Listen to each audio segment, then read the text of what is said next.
And okay, well, Joe, do you want to go ahead and start us off? You can unmute yourself though, Joe.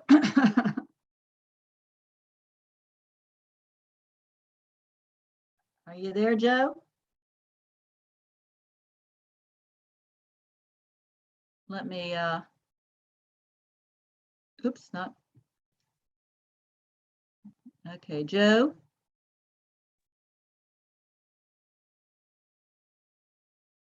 Oh, I can't hear you.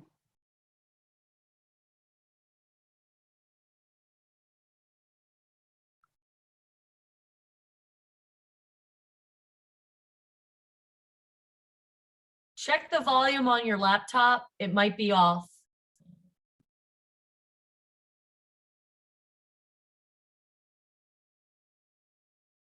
Just use sign language, Joe.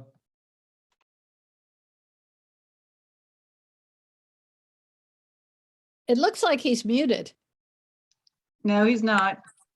Say something, Joe.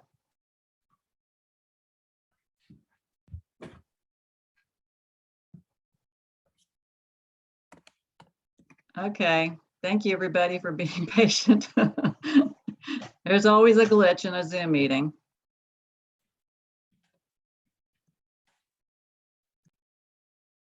Okay, well, while we're waiting for Joe,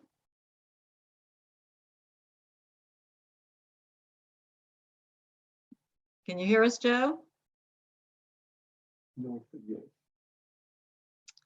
Where'd he go? Oh, there you are. Joe, can you hear us? I have no sound. Okay.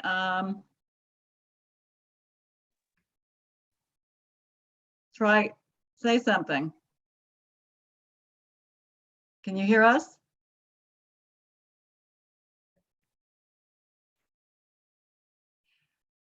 I don't know what to say, Joe. Can I suggest a meeting idea? What is that, Gwen? Okay, I think Lee's trying to help him on the phone.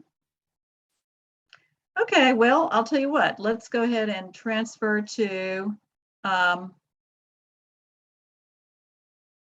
announcements while we're waiting for him to get ready. We're going to have a December advocacy virtual meeting on the 16th, this Thursday. Lee Williams is our chair, and here's the Zoom link. If you're interested, I'll also send you the link tomorrow in a follow-up email.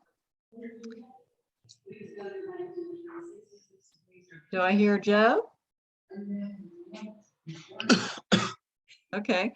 The upcoming programs are, the next one is January 11th, The Monarchs Endangered but Not Protected, with Chris Burnside and Carl Green. So here's a link that I'll send to you tomorrow again, and you can copy it if you want. In February, we're going to have University of Richmond student environmental presentation highlighting conservation projects with Dr. Todd Lookingbill. So that should be an interesting program with some young students who are just getting involved in environmentalism. In March, one of our Green Giant Awards, Darron Chavez, is going to be talking about urban farms. And then in April, we're going to have a wetlands presentation with Dr. Scott Neubauer at the Virginia Commonwealth University. Keep an eye out on the January newsletter. I'm going to go ahead and organize a hike in probably late January at Garland Dot Park in Chester, Virginia. And can I just check with Joe? Is he got sound yet? He was going to hang up and dial back in, see if that fixed it. Okay, thank you. Okay, well, let me continue. We're still working on raising funds for the Sierra Club Falls of the James Group grants program. And if you haven't gotten your sweatshirt for Divest from Mountain Valley Pipeline, or Protect Insects, or Embrace the Night, or get LED lights, you know, we've got till the end of December to get your sweatshirts. And I just wanted to show you that I got mine today. And I just wanted to show that it is beautiful. So embrace the night, reduce light pollution. And it's got Sierra Club Falls of the James on it. And it even has the name of the artist and the email address in which you can contact them. So they're beautiful. And I got a t-shirt as well because I liked that design, Embrace the Night. And also I've gotten my Protect the Insects, Stop Pesticides tote. And so far we've earned over $1,000 in proceeds from sales as well as in donations. So, hey, we can hopefully start our grant program again real soon. So please, you know, if you haven't bought your items, you know, please buy them soon. And you can donate as well, any, you know, in money. If you don't want to buy a t-shirt, you can donate money. So thank you very much. Okay, we got Joe back in here. Joe, can you hear us again? Can you talk?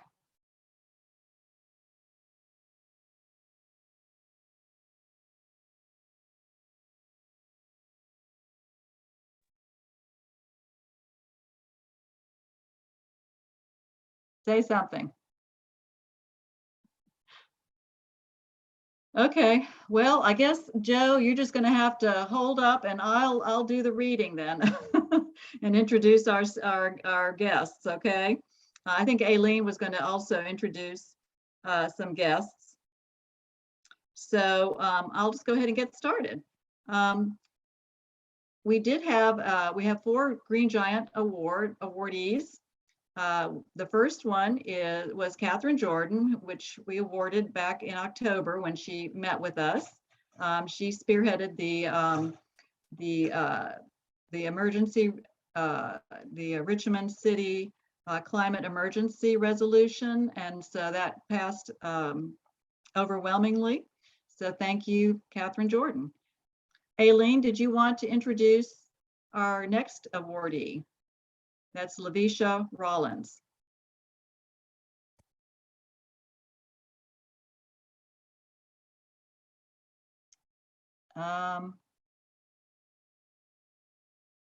Aileen, are you there? Okay, can you hear now? Yes. Yes, thank you. Our second Green Giant awardee is Lavisha Allen Rollins. She's co-director of Concerned Citizens of Charles City County, or C5. She has been one of the leaders in the successful fight to block the 1,100 megawatt C4GT natural gas plant in the rural backyard in this past summer. Lavisha and C5's work continues with efforts to defeat the proposed 1,650 megawatt Chickahominy power plant and its accompanying 83-mile natural gas pipeline, as well as a request by the local mega landfill to enlarge its footprint. In a recent article in Energy News Network, Ms. Allen Rollins said, Lavisha, we want to empower our residents. Nobody wants to feel helpless. Nobody should lose their home or health because somebody is developing something. In an interview for this article, Lavisha shared, I'm a pretty simple person.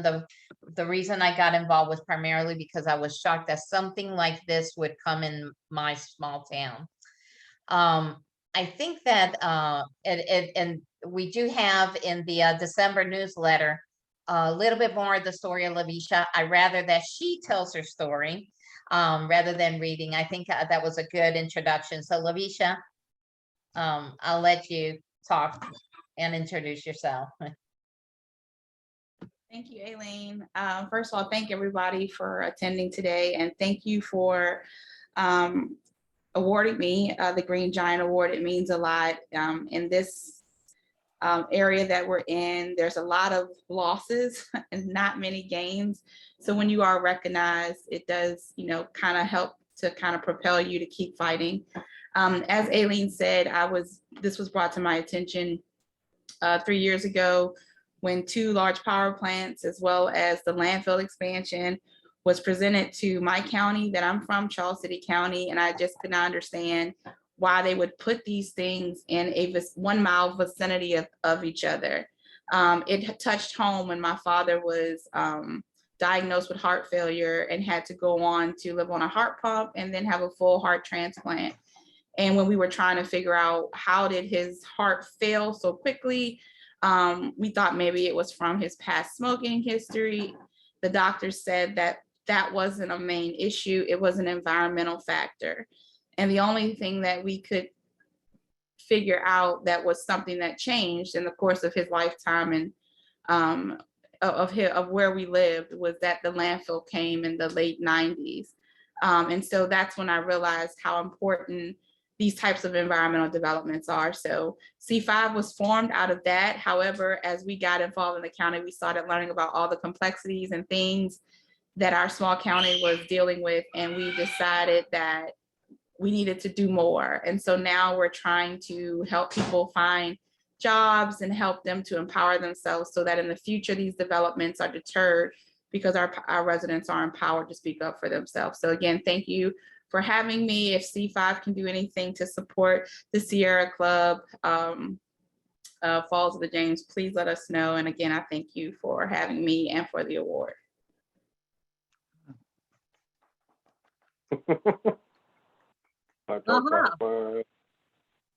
All right, you're on, Joe. Okay, this is your award. I can hear, I'm on the phone. I hear audio on the phone. Excellent. Okay, so Lavisha, you'll get a certificate in the mail, and all our awardees get $100. So please let us know. I'll contact you all tomorrow to see where you want us to write the check. My husband, the treasurer, Falls of the James Group, is sitting right next to me, and so he'll be writing out checks to you all. Okay, thank you. And then who's our next one? Darron Chavez? Aileen, were you going to introduce him as well?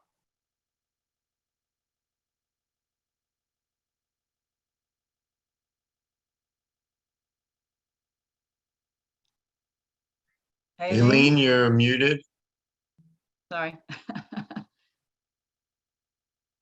Sorry about that. Darron Chavez is our third Green Giant awardee. Sorry if I'm pronouncing it incorrectly. Duron's bios in his website indicates why he is a Green Giant awardee recipient.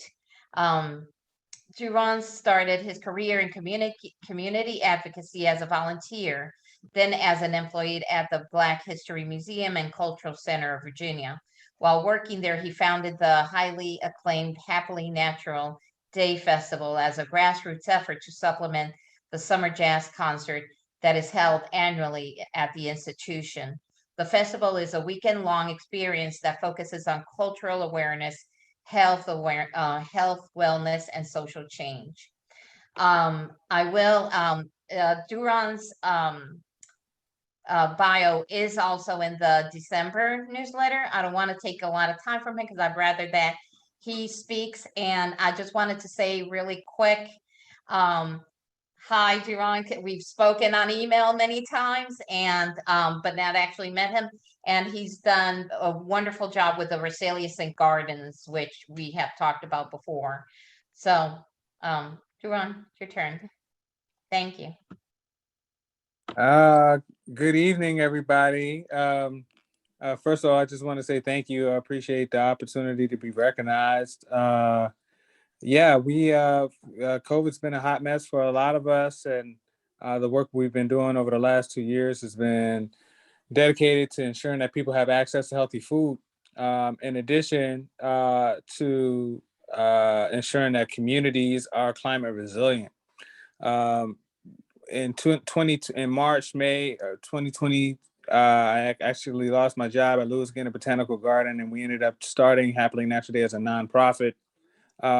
We had been doing the festival for almost 18 years, but the COVID crisis marked a really unique shift and turn in our work as we developed our 501c3 status to continue delivering services in the community around food justice and climate resiliency. So As Aileen indicated, we were delivering what we were calling resiliency gardens, which are basically 6x4 raised beds to community members throughout the Richmond region.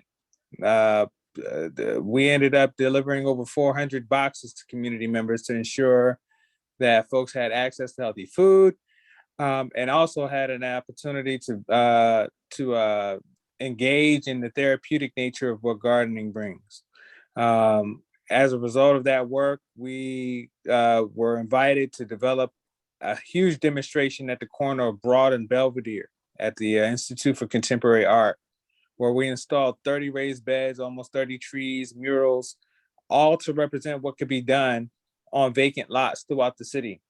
At the close of that exhibit, we were given an opportunity to repurpose all the materials from that space, which took us into the development of the Sankofa Community Orchard, which is a 2-acre community green space on Richmond's south side, where we've planted since December of 2020 over 100 fruit trees, fruit-bearing shrubs, and a wide variety of perennial flowers and etc.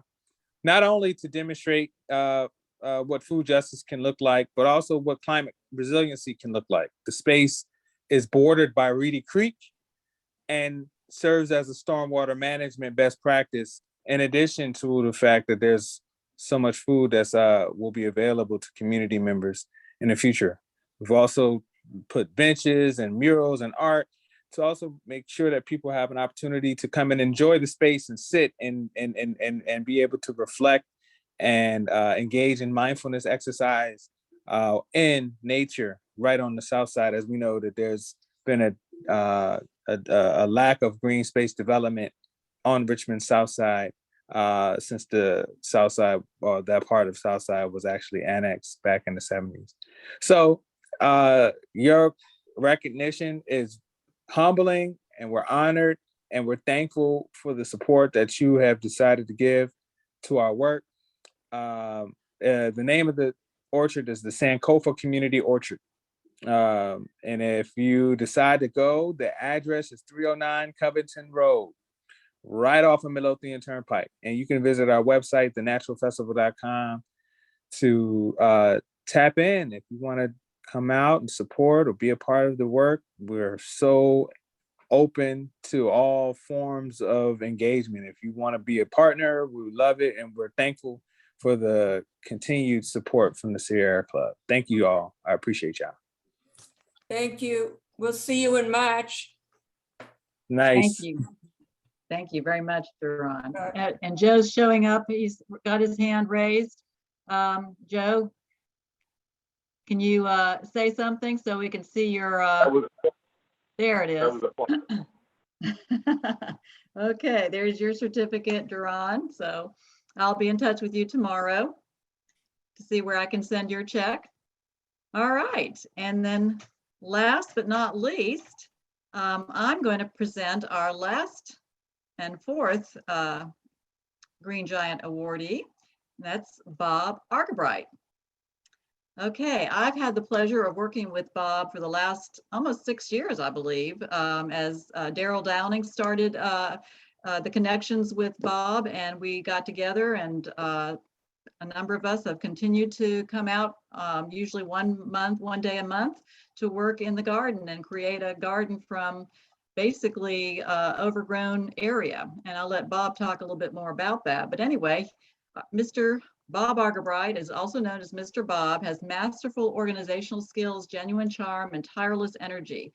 Over the last 6 years, he mobilized around 150 local organizations, including FOJG, to transform 6 acres of overgrown land into Belmead Park outdoor learning campus. The Southside Richmond Park was recently awarded $176,000 from the Virginia Outdoor Foundation to help build a regional outdoor area and workforce development site.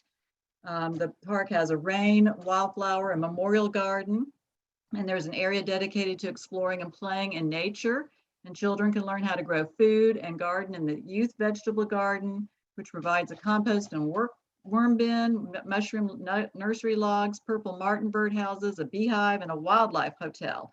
They've got hiking and biking trails throughout the park, and there's a bike shed where community members can rent bikes and learn how to repair their own bikes. And the students from Oak Grove Belmead School, adjacent to the Belmead Park, have the opportunity to learn about flora and fauna of the Albro Creek watershed.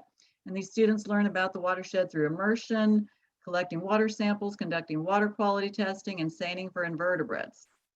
And then not only that, but Mr. Bob also organizes weekly Saturday tutoring and reading at Belmead Park for students in the nearby Latino community. After tutoring, the learning continues in the youth vegetable garden. And this summer we, had students, working in the garden and learning about garden pests and learning to water the garden, how to weed the garden, and how to grow and plant things. And Bob's goals are to get children outdoors, teach them about the environment, and inspire them to contribute to their local community. He's truly an environmental hero. So Bob, please take it away. I tell you, I'm exhausted now. I look back on it and I say, did we do all that? And if I go out there today, I look at it and say, oh, don't tell me we got to do this again, because I don't think I could do it. But it's been a wonderful partnership with the Sierra Club, and Daryl placed a phone call, like you said, Shavon, 6 years ago. And I have missed Joe, and I look forward to seeing him back in the spring.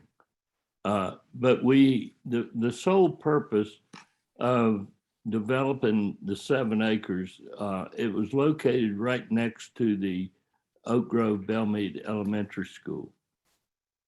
The theme of the school was the watershed. So the floors of the school, the top floor is the forest canopy, understory, and the forest floor. And all the rooms are named after flora or fauna that you find at that level. So the whole process began in 2010, and that was we were going to have a new elementary school. The theme was going to be the watershed, and what could we do with the 6.5 acres beside adjacent to the school. So the vision was to create an outdoor learning campus. And that's basically what we've done with the aid of so many organizations and volunteers. And the sole purpose of that is to bring the children and the families from the region. It wasn't just Oak Grove Belmead, but how can we create a regional outdoor learning campus? And so the task was, how do we do that? And we've continued to work on that.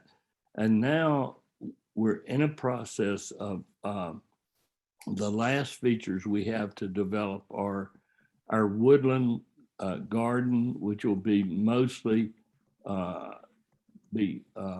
ferns and woodland plants. And everything we plant on that site is native plants, except for the daffodils I did put in this weekend. And that's to give me some good instant color this spring. We are, and we have created a chicken chateau. It started out as a chicken coop. Well, if you would come down there, it's gone past a chicken coop. It is a chicken chalet. And I just hope that the chickens in Richmond don't discover this site, because every one of them are going to want to move to Belmead. And I can't accommodate them all. But the whole purpose of the chickens was not only from the nutritional standpoint, but somebody showed me 24 eggs. And when I opened up the carton, I looked at them and I showed them to the children and I said, tell me what you see. And they said, well, Mr. Bob, these are eggs. I said, I know that, but what about these eggs? Well, they're different colors, different sizes, and different shapes. I said, that's right, but they're all eggs, right? Right. And God did not create any rotten eggs. Now look around us this Saturday. Tell me what you see. Different colors, different sizes, and different shapes, Mr. Bob. I said, you're exactly right. But we're all human beings, and God did not create rotten human beings. But watch what happens when I break these eggs, and tell me if you can identify which one was blue, which one was green, which one was dark brown, light brown, and white. You can't. So everything that we see, we might see that 1% of color, but everything inside of us is the same. So don't look at me and say, Mr. Bob, you're a blue egg. Well, I didn't ask to be a blue egg, and I had nothing to do with being a blue egg. No more so than you're a green egg.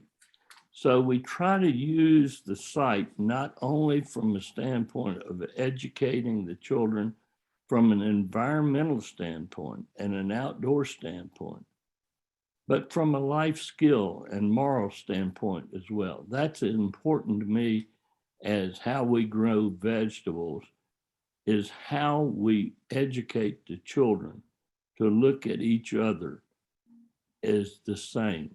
And I feel like it's easier to communicate with the kids and educate the kids than to write equality and equity on a bulletin board or on a whiteboard and talk about terms I don't even understand.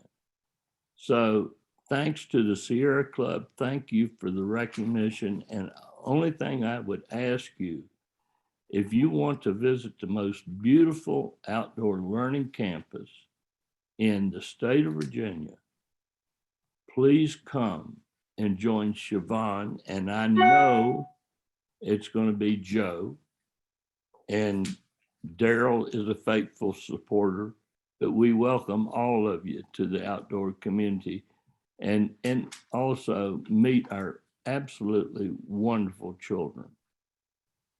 Yes, thank you very much, Bob.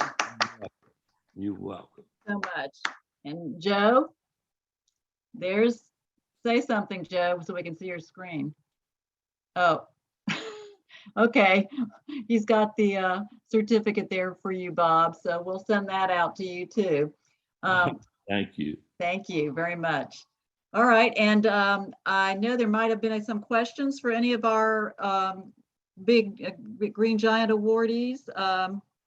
Lee, did you have a question in the chat box for somebody? Yeah, I'm sorry. Is Duron still with us? Yes, he is. I'm still here. Hey, we were curious to find out an update on your tractor issue. So for those who are unaware, we were fortunate in being able to purchase a small scale tractor to help with the development and land work that we're doing at Sankofa and other spaces. But unfortunately, we were hit by surprise when some individuals decided to steal the tractor from us. So over the last month, we've been raising money to replace the tractor while we wait for our insurance folks to let us know how much we would receive in terms of the insurance claim. And we're very thankful that we were able to raise $18,000. The tractor was purchased for $20,000. So, we anticipate with the insurance claim that we will be the difference will probably be like about $2,000 that we have extra from the fundraiser. So yes, we were very successful in our fundraiser to replace the tractor. And looking forward to having it in hand within the next week or two. So thank you for asking about that. Appreciate you. Outstanding. That's good to hear. Wonderful. You're back on track. Do you, maybe with that extra cash, you can buy a big lock. Yeah. Yeah, so the goal is to get so actually to be honest, we're gonna be getting a big trailer hitch that can with a claw hitch that we can attach to my truck so that we can move the tractor from location to location upon use. So that extra money is gonna come in handy for the trailer hitch and us moving the tractor instead of leaving it at the orchard. Yeah, outstanding. Good to hear. Thank you so much. Of Any course. other questions for Darron while we have him here on Spotlight? Okay. All right. Well, thank you. Thanks so much. Yes, thank you all. All right, excellent. Well, thank you, our Green Giant awardees. We're going to move on next to the next part of our program, which is our 2 travel programs. So I'm going to turn it over to Tamara Smith to talk about the Perseid Meteorite Shower at Joshua Tree National Park. So take it away, Tamara. Well, here we are. Gil and I decided we were going to do something unusual last summer. We had been cooped up for so long and not going anywhere. We had frequent flyer miles, we had everything, and we had all this desire to get out and do something. So I mentioned, hey, there's a Perseid Meteor Shower coming up in August, and so what we did was we looked at our calendars and what's going on here? Okay. And we reminded ourselves, we put it on our refrigerator and we circled the date, and daggone it, we made it happen. We found, well, we were kind of concerned. We wanted to find a location away from trees, buildings, and light pollution, look up to catch the fast moving meteors as they burn up upon contact with our atmosphere. These meteors come from the great comet of 1862, Comet 109P, Swift Tuttle. Meteor watchers should be able to detect dozens of meteors per hour by positioning themselves at a dark, wide open sky location just after midnight and extending to sunrise.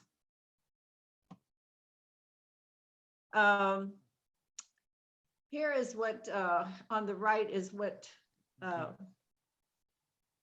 folks might have looked into the sky maybe 100 years ago before electrification happened, and they were able to see the Milky Way, stars. But today, this picture on the left is what we normally end up with here on the East Coast, at least, and in some big cities.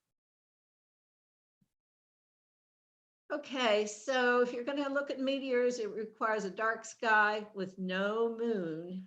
On the East Coast, the weather is unpredictable, rains a lot, you've got high humidity, light pollution. And over in the desert, in the West, or at least in the desert, you have a more stable weather, a dry atmosphere, much less light pollution. So what do? We decide to take ourselves to Joshua Tree National Park. Well, that's only 3,000 miles away. We could have gone elsewhere. Well, but if you look at this map here, the dark skies are just a few hours drive away from the California coast. I guess if you look over here, here I am over here. Over in this area, there are plenty of dark skies. Okay. So we zeroed in on what they call Riverside County of California. It's in the Southern California desert. And actually my son lives right here in Temecula, and that's in Riverside County. And we had another relative that lived down here in San Diego. So we decided to, hey, let's go see people and, go see the Perseids.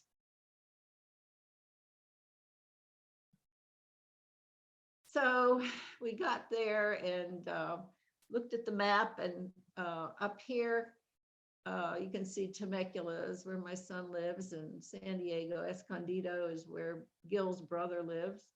And hey, we're not far from Joshua Tree National Park, right up here.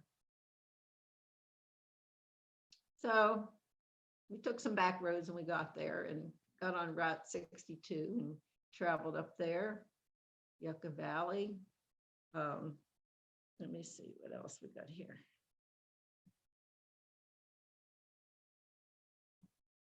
Yeah, that's the borrowed car. You know, cars were hard to rent and they were expensive. So my son offered, and we took him up on his offer to borrow one of his automobiles. And so we took off. And on the way, we happened to pass by some windmills. This is a windmill farm, which happened up around Palm Springs, California, actually. And, you know, they're way ahead with their windmills out there in California. And here we are cruising into Yucca Valley. And you can't see it on this picture, but over here, you can see some funny looking trees coming along, and, you know, pretty soon, you know, it becomes obvious that you're in Yucca Tree area. And another town you come to is called Joshua Tree. It's actually called the city of Joshua Tree. And it's right outside the entrance to Joshua Tree National Park. And there's your Joshua Tree right here. So we're getting to real desert now. And we're looking forward to getting into our rental, our Airbnb rental, which featured a cowboy pool, which I was really confused about how big this cowboy pool was, but it's about the size of a kiddie pool, but it's deeper. And it has a filtration system hooked up to it, and it's very clean and very nice. You know, if you're out in 104 degrees and you walk out and you get into the cowboy pool, you cool off immediately. Right, Gil? It was a treat. All right, so that was the end of the first day. And there goes the sun setting down on our Airbnb, which we rental, which was right outside Joshua Tree National Park. Next day, up we go into the Joshua Tree National Park.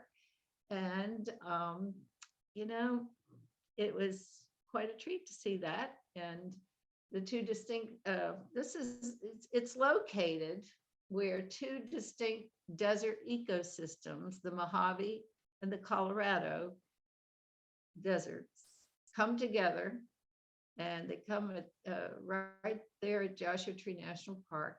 There's a fascinating variety of plants and animals that make their home. Whoops, go back here. Land sculpted by strong winds and occasional torrents of rain. Dark night skies, a rich cultural history, and surreal geologic features add to the wonder of this vast wilderness in Southern California. The park was declared a national park in 1994 and has become a haven for camping, hiking, and rock climbing.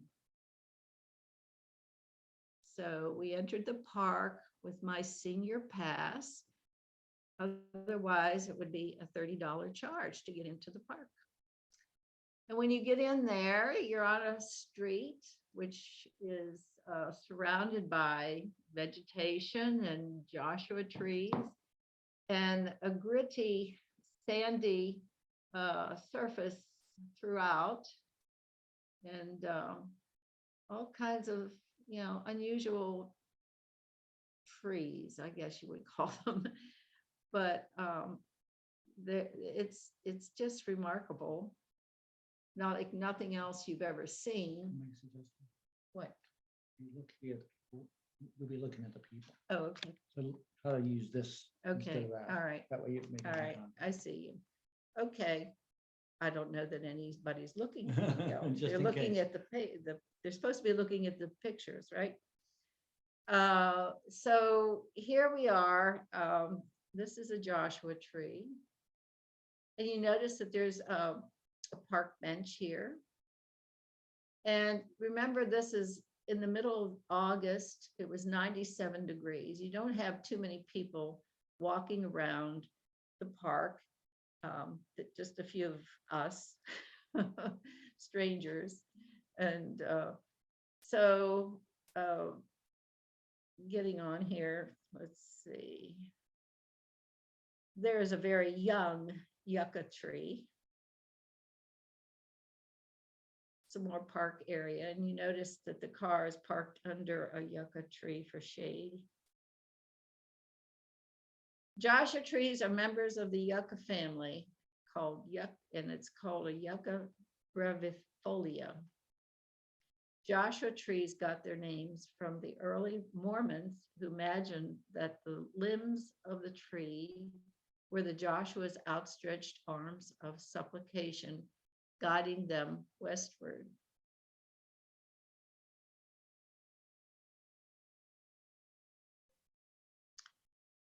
Okay. We're going on here to look at some rocks. They're very unusual rocks. Breathtaking, actually. They're called Monzo granite rock piles. According to the National Park Service, eons ago, volcanic magma intruded the overlying rock, the Pinto Gneiss metamorphic rock formation. After cooling, rock cracks formed, and with the help of chemical weathering, which is called groundwater, cracks widened, the edges rounded, soil eroded away.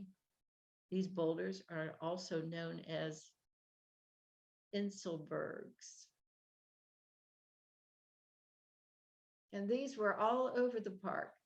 You'd have trees and rocks and piles of rocks, and they were as tall as, 200-foot tall piles of rocks.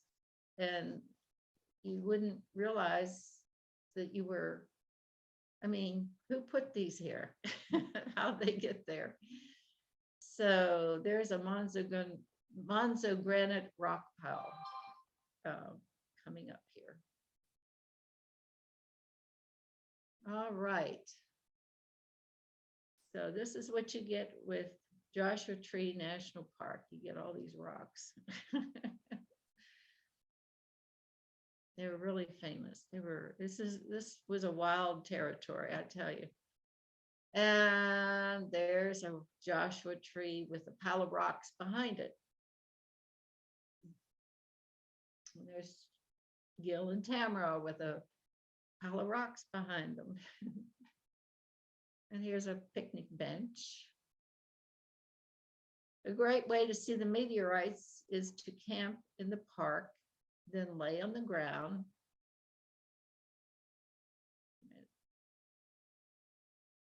In the early morning hours, yeah. There's another rock pile. This is some of the vegetation that was, present, and this was called a Creosote Bush, and they're all over the parks. And here's a yucca bloom. Yucca plants are everywhere. And this is a cholla cactus in bloom, although it wasn't blooming when we were there. But this is a cactus garden, which we took pictures of. And this was on the southern side of the park. And you can see it's facing more of the sun. A very dry part. and more of the Cholla cactus garden. Now this is looking into the Colorado desert part, eastward. Wildlife in the park includes the birds, lizards, ground squirrels. That's in the daytime. And we didn't see any. Did you see any, Gil? I don't think we saw anything. Maybe a bird. But at nighttime, the bobcats, the mountain lions and cougars, and owls and bats and rodents, nighthawks, ringtail, kit and gray foxes can be seen.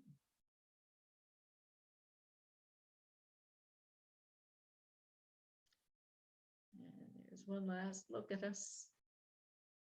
Gil had a selfie stick. All right. Yeah, sunsets. If you're camping, this is very nice that you can lay out there and look up at the stars at night. Okay, the Perseid Meteor Shower, we're going onward, is one of the most prolific annual meteor showers and only one that occurs in the summer. The Perseids can produce up to 100 meteors an hour at their peak, which is around August 12, 13. This year's skies were nice and dark thanks to a new moon on August 8, which made it easier to see even the faintest streaks. And that's the comet Swift-Tuttle.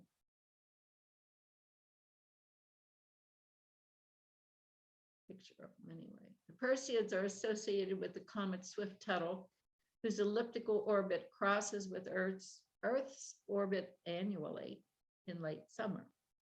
Perseid meteor shower has been described in the northern sky for the last 2,000 years. Meteors are called Perseids because the point from which they hail lies in the constellation Perseus. What we see are mostly grains of the size of sand hitting Earth's atmosphere and burning up. And there's a picture of Perseus constellation. And there it is, right in here. I remember seeing Cassiopeia. It's in the northern sky.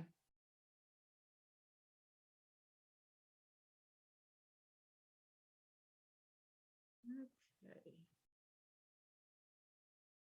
And here you have a flashing streak. These pictures are all time delay, time lapse, and they would have their shutters open for a while.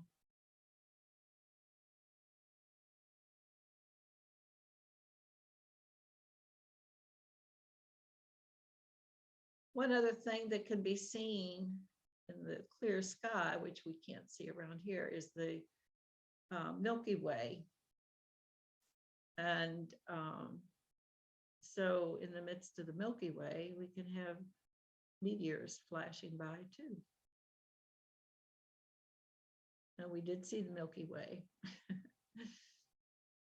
We saw a lot of meteors per hour. What would you say, Gil?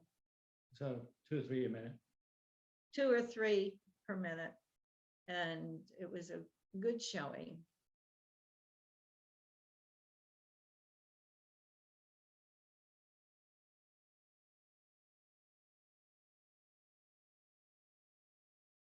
And there is a very long time lapse of the meteor shower. The end. That's all.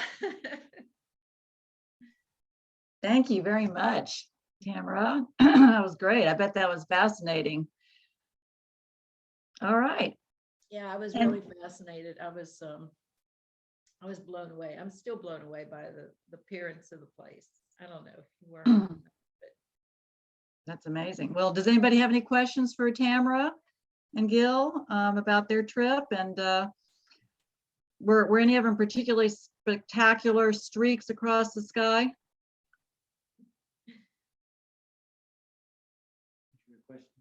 Were there any particular streaks? Particularly Yeah, we saw a few spectacular streaks. fireballs. There were for a few fireballs. I have to say, I have seen a meteor shower in my past that surpassed what we saw. And it was probably in the late 90s.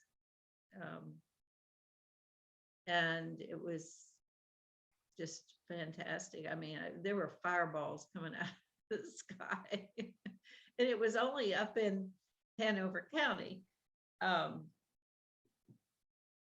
You know, it was just one of those lucky things. We went out to see the Perseid Meteor Shower, and there it was, and it was fantastic. It was very Great. very great. Yeah. Excellent. Well, thank you both for sharing. Yeah. Appreciate that. Okay. Well, if there aren't any other questions, Yeah, I have a question. okay. Tamara and Gil, tell us about the camping. Did you spend the whole night in the national forest? Let's see. Actually, no. We we went up. We were trying to not bother our time from East Coast to West Coast because we were only there for 2 days. We came in on Thursday and left on Saturday. So we decided to get up at, go to bed early and get up at 2 in the morning and go out to the park. Was it 12:30. 12:30 and go out to the park and see what we could see. And the first night we spent in the valley at the Airbnb, and we were a little disappointed because we felt like there was so much light pollution, and there wasn't a lot, but there was light pollution down there. So when we went up to the park the next night, it was much better, much clearer. And no, we did not camp out. No. It was the middle of August, and I guess, not being real familiar with the area, we were a little hesitant. That's why we rented the Airbnb, so we could sleep there and go up there to watch. And the park was about 2,000 feet higher than the valley floor where we were staying overnight. So it was cooler up there and clearer too. Yeah. Right. All right. Thank you, Tamara. Any other questions? Okay. Well, thank you both very much. Okay. I will move on to my presentation. And let me just get it set up. Okay. And let me just make sure that I can, let's see. Got Let me meteors just check. too. Oops. HP. Okay. I'm going to talk about Andrews and my canal barge holiday in England, 2 weeks on the Avon Ring. When I retired in 2016, we flew to England, where Andrew's from, and we decided to do this Avon Ring. The canal holidays are very popular in England. Originally, the canals were used to transport goods in the 17 and 1800s, but they mainly became holiday affairs in the 1920s. Oh, I'm sorry, 1970s. I can't read, read my writing. Okay, so let me go ahead and show you. This is the Avon Ring. We started in Alvechurch, and we went along the Worcester-Birmingham Canal, all the way to, then we went on the Stratford-upon-Avon Canal, and then we went to Stratford-upon-Avon. Then we transported through the River Avon, through Evesham, Pershore, and Tewkesbury, then over to the River Severn, and then back on the Birmingham-Worcester Canal. The Avon Ring is 108 miles. It has 130 locks. It's 58 cruising hours. And we usually went on the average of 4 miles an hour. That's the fastest that the barges can go. This shows you where the Avon Ring is in relation to London. And you can see that there are several other canal rings that holiday goers can go on. So there are, several of them that would be interesting to visit. I'd like to go and try some others in the future. Okay, this is our boat, the Herring Gull. The Herring Gull is 66 feet long and 6 feet wide. The boats can range from 49 to 70 feet. This boat slept 6 people. We had 2 bathrooms and 2 bedrooms and a kitchen. If you look right here, this is the tiller, which shows, that guides us as to where we go. Then there's a lever over here that that can make the boat go forwards and backwards, and also it goes at different speeds, so you can go really slow or even stop. You can see that there's a tow path here on the side, and that's where the horses originally pulled the barges along the canals. Now it's mainly used for recreational purposes. I mean, you see a lot of dog walkers, a lot of joggers on these tow paths. This is the diagram of our boat. Again, here's the stern and here's the bow. Andrew and I slept in the front bedroom. Oops, sorry. And Chris and James, Chris is Andrew's brother, and James was his nephew, Chris's son. They slept here, and we each had our own bathroom. And then here's the kitchen, and then the dining area. Okay, and this shows you the kind of the width of the boat. This is Chris and Andrew. You can tell they're brothers, can't you? And then James, and this is our dining area. We pretty much had breakfast every morning on the boat, and we sometimes had lunch and made sandwiches, but we always ate in pubs or restaurants for dinner because we always had to moor somewhere, and there was always a pub or restaurant nearby. Okay, these are our quarters in the bow of the boat. Okay, let's go through the waterways. This is the Worcester and Birmingham Canal. And we passed through some really beautiful countryside. We went through small villages. And I'm hoping you'll hear this. Let me just make sure that you can hear this. Let me know if you can hear this. This is a video of the boat going down the canal.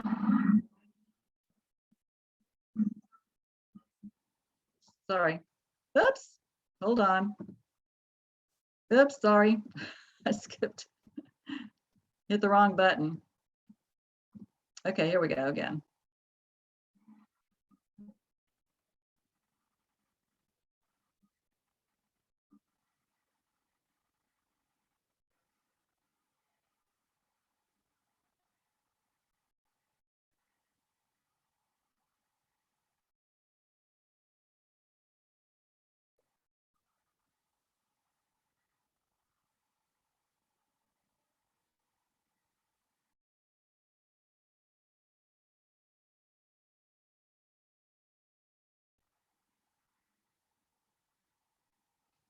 Okay. All right. This is the Avon River, which is a lot bigger.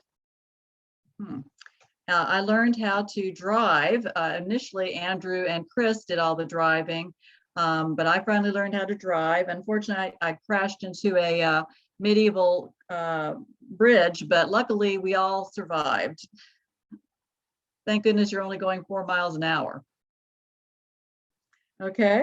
Along the way, we saw a lot of people who obviously owned their boats and spent a lot of time on their boats. You can see that there are some sheds here where people, kept their extra belongings, and here's somebody that's putting out their laundry. Here's a person who has their own deck and their own potted plants. We passed really interesting cows.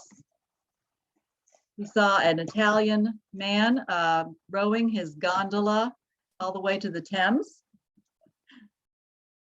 We saw a man with his pet owl and pet dog. Okay, then we had a lot of moorings and pubs and lots of good British beer. This is in Stratford-upon-Avon, where we spent the night, one night.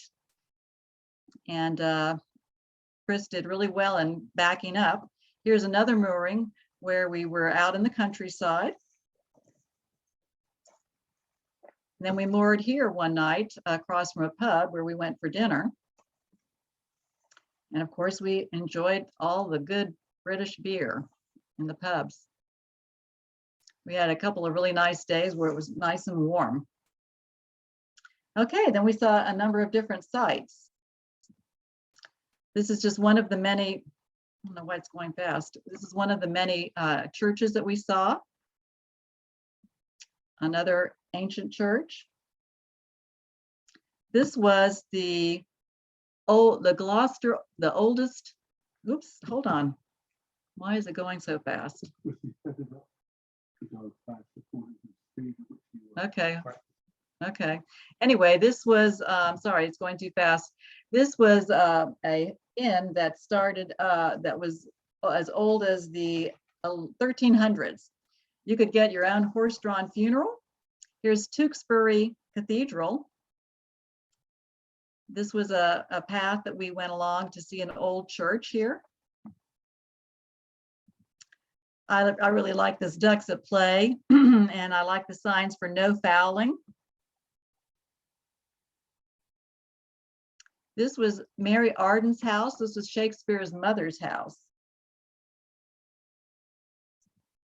Then we went through a field to go to a hall. Andrew and Chris made some friends.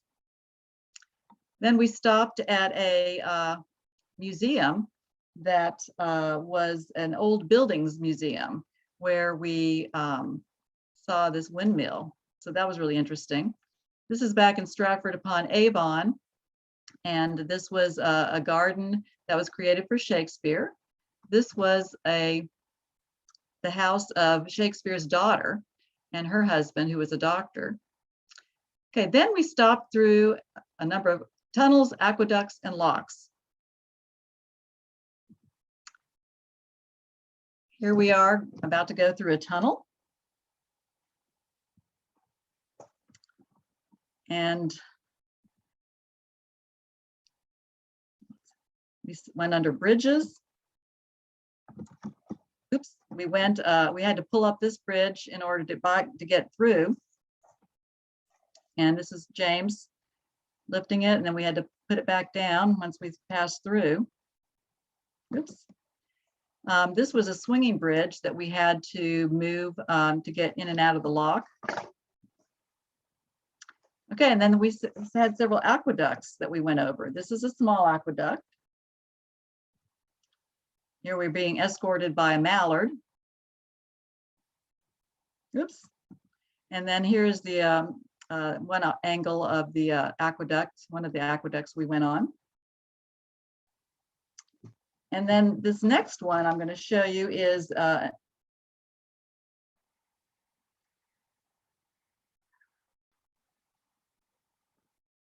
this was the Edstone Aqueduct. This was 754 feet of cast iron trough, and it was built in 1816, and it's the longest aqueduct in England. So that was a pretty cool thing to go through. Just beautiful countryside. Okay, then these are the locks that Andrew's holding a windlass, which was what used to crank open the paddles at the bottom of the gates, and that let the water in and out. And here they're opening the the gate with a handle there. Here's another lock where they're opening it, and I'm driving through. And there we go, we're ready to go through. Then here's another lock that we're about to go through.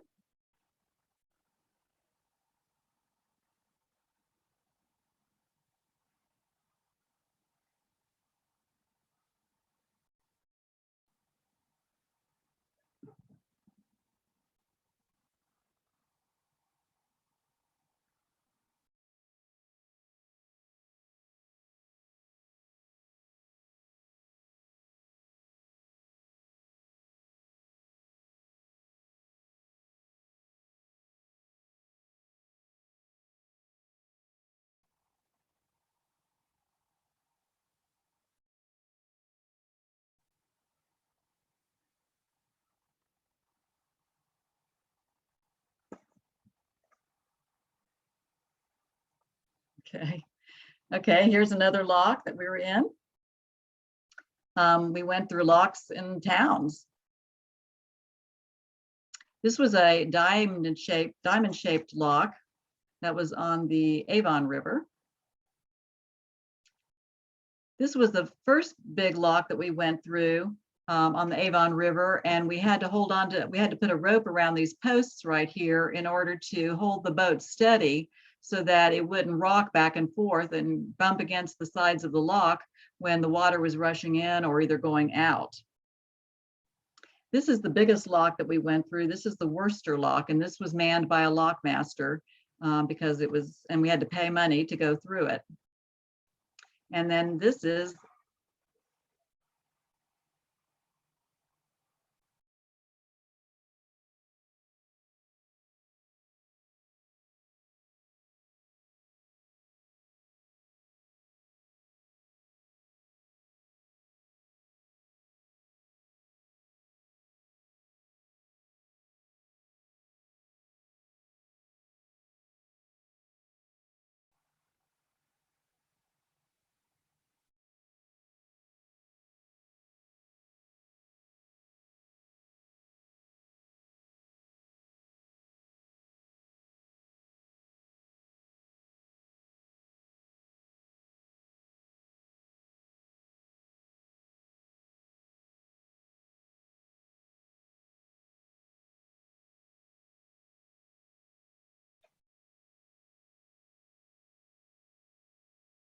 okay. Oops, sorry. Okay, and then there were the staircases of locks where one lock went directly into another lock. And so this is one of the staircases, and then this is what it looks like from the other end. So you basically had to either go up or down, and nobody else could go either way.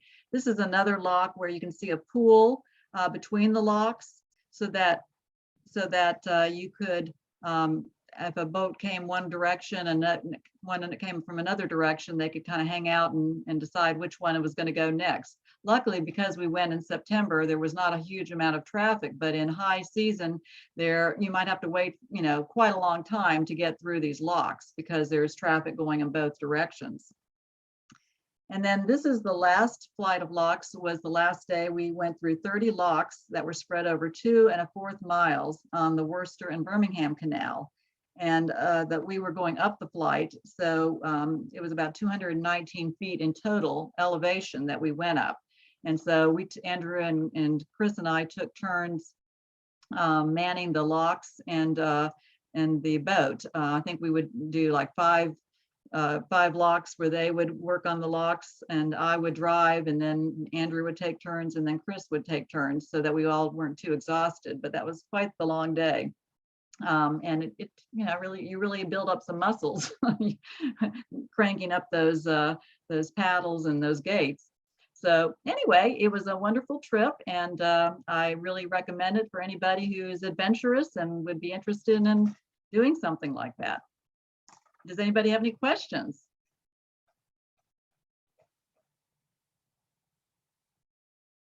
Okay. I do. Okay, yeah, Eileen. So do you have to have a permit to be able to rent the boats, and do you have to take a quick class with it? And when is the next trip? Is Sierra Club doing a trip that we can tag along? Yeah, right. Well, it really didn't need, I think you had to have a driver's license, right? Or not even a driver's license. No, if you weren't experienced, then they usually would have somebody kind of show you, in the basin or in the marina, how to manipulate, the controls. But there was training on the locks though, so that you knew what to do. And I think we watched a video actually about that. And there was a model, and we didn't have to pay we had to pay for the Worcester lock, that really big one that was manned by the lockmaster.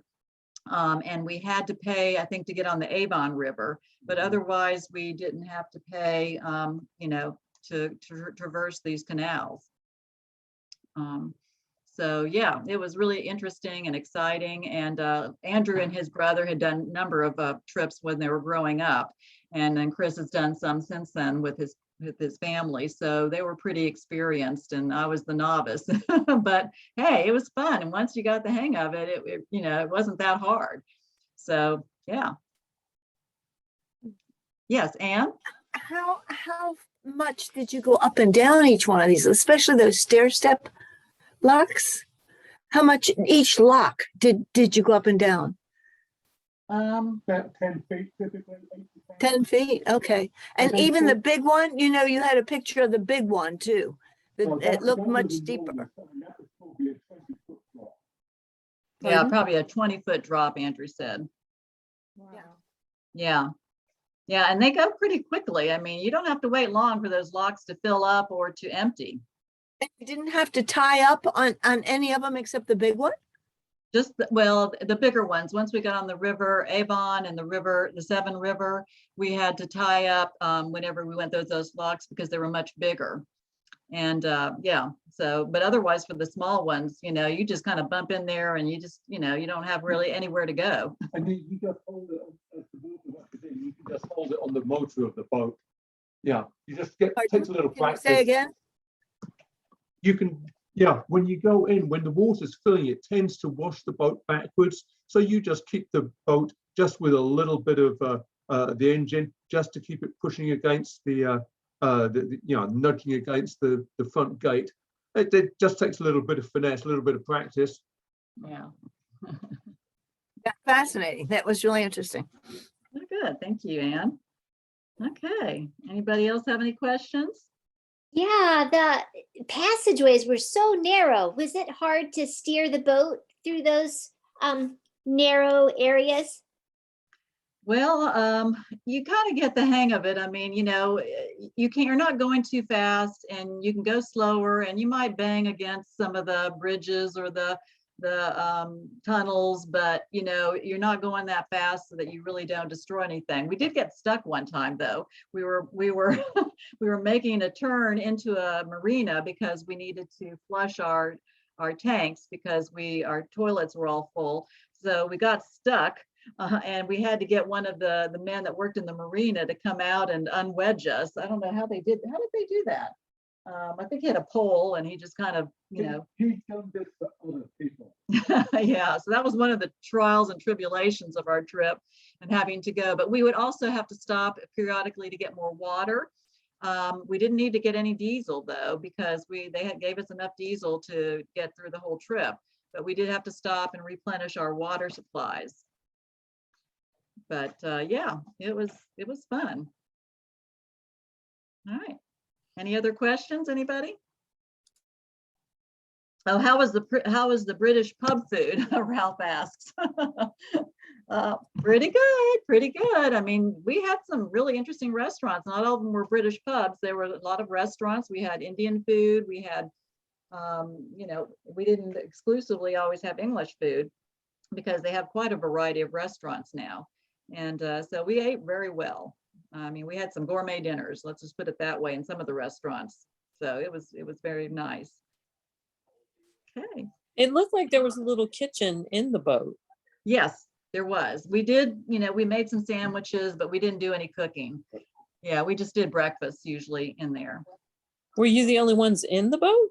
Yep, just the three of us. Well, originally four, and then James, our nephew, had to leave in Stratford-upon-Avon, so he just took a cab back to Alv Church, and picked up his car from there and went home. So yeah, it was. We were going to have Andrew's sister-in-law, but she had a hip replacement recently, and so she couldn't come with us. So how long was the entire journey? 2 weeks. 2 weeks. Yeah. And I think that's, that's going slow, and that's, seeing a lot of sights on the way too, because we stopped and we stopped every night and there was always something to see. And sometimes we would only travel, for a few hours and then stop and do some sightseeing. I think there may be 1 or 2 days where we traveled most of the days, particularly that last day when we had to do all those 30 locks. That was a long day and we didn't really do any sightseeing that day. But normally we could just stop and, go for a few hours and get to our next destination and then start traveling. We just moored our boats wherever it was that they had moors for, and we just explored. So it was really, really, really neat. The first place that we stopped was in Stratford on Avon, because nowhere else could you get free parking to stay overnight right in the center of town. We were literally in the center of Stratford on Avon, and we could just step out of the boat into the center of town. Yeah. And we did go to Shakespeare's house too, his birthplace, where he was born, and that was really interesting too. I wanted to go see a Shakespeare play because they have, of course, the theater there, but we ended up not making it. So, yeah. All right. Okay. Any other questions? All right. Well, thank you all so much for coming to our Travel and Green Giant Award program. I really appreciate it. I'll send you a follow-up emails with some links about our program and upcoming events. So again, thank you so much. And thank you, Tamara, and thank you, our Green Giant awardees. And thank you, Lee, for helping. And again, if you have any questions, just, you know who to call or how to get a hold of me. Okay, thank you all and good night and happy holidays, and we'll see you next year. Okay, bye-bye.